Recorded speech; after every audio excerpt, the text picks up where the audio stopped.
and RSS cannot be trusted. That is the difference. ಆದ್ರಿಂದ ನಾನು ಹೆಚ್ಚೇನು ಮಾತಾಡ್ಲಿಕ್ಕೆ ಹೋಗೋದಿಲ್ಲ. ಇವತ್ತಿನ ದಿನ ನೀವೇನು ನನಗೆ ಬಹಳ ಒಂದು ದೊಡ್ಡ ಜವಾಬ್ದಾರಿಯನ್ನು ಕೊಟ್ಟಿದ್ದೀರಾ, ಅದು ಬಹಳ ಪ್ರಾಮಾಣಿಕವಾಗಿ ಮಾಡ್ತೀನಿ ಅಂತ ನಿಮ್ಮ ಹತ್ರ ಹೇಳಲಿಕ್ಕೆ ನಾನು ಬಯಸ್ತಾ ಇದ್ದೀನಿ. ನಿಮ್ಮ ಪ್ರೀತಿ, ನಿಮ್ಮ ವಿಶ್ವಾಸ ಮತ್ತು ನಿಮ್ಮ ನಂಬಿಕೆಗೆ ಯಾವತ್ತೂ ಕೂಡ ನಾನು ದ್ರೋಹ ಮಾಡೋದಿಲ್ಲ, ಅದಕ್ಕೆ ಕಪ್ ಚುಕ್ಕೆ ಕೂಡ ತರಲಿಲ್ಲ ಅಂತ ನಾನು ಹೇಳಲಿಕ್ಕೆ ಇವತ್ತು ನಿಮ್ಮ ಮುಂದೆ ನಾನು ಬಂದಿದ್ದೇನೆ. ನಿಮ್ಮ ನಿರಂತರವಾದಂತ ಸಹಕಾರ, ಸಹನೆ ಮತ್ತು ಆಶೀರ್ವಾದ ಯಾವ ರೀತಿ ಖರ್ಗೆ ಸಾಹೇಬ್ರ ಮೇಲಿತ್ತು, ಧರ್ಮಸಿಂಗ್ ಸಾಹೇಬ್ರ ಮೇಲಿದೆ, ಮತ್ತೆಲ್ಲ ನಮ್ಮ ಹಿರಿಯರ ಮೇಲಿದೆ, ಅದೇ ನಿಟ್ಟಿನಲ್ಲಿ ನನಗೂ ಕೂಡ ಸದಾ ನಿಮ್ಮ ಆಶೀರ್ವಾದದ ಅವಶ್ಯಕತೆ ಇರುತ್ತೆ, ಬೇಕಾಗುತ್ತೆ ಅಂತ ನಾನು ನಿಮ್ಮ ಹತ್ರ ಕೇಳ್ಕೊತಾ ಇದ್ದೀನಿ. ಯಾಕಂದ್ರೆ ನಾನು ಸಣ್ಣ ಪುಟ್ಟ ಹೋರಾಟ ಮಾಡ್ತಾ ಇಲ್ಲ.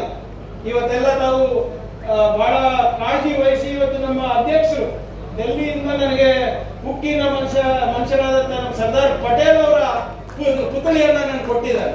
ಅವರು ಹೋಮ್ ಮಿನಿಸ್ಟರ್ ಇದ್ರು, RSS ಪ್ರಶ್ನೆ ಮಾಡಿದ್ರು, ನೀನು ಹೋಮ್ ಮಿನಿಸ್ಟರ್ ಇದೆಯಾ, ನೀನು ಕೂಡ ಸಂವಿಧಾನವನ್ನ ಕಾಪಾಡ್ತೀಯ ಅಂತ ನಿಟ್ಟಿನಲ್ಲಿ ಇವತ್ತು ನಮ್ಮ ವರಿಷ್ಠರು ನನಗೆ ಒಂದು ಆಶೀರ್ವಾದ ಮಾಡಿದರೆ.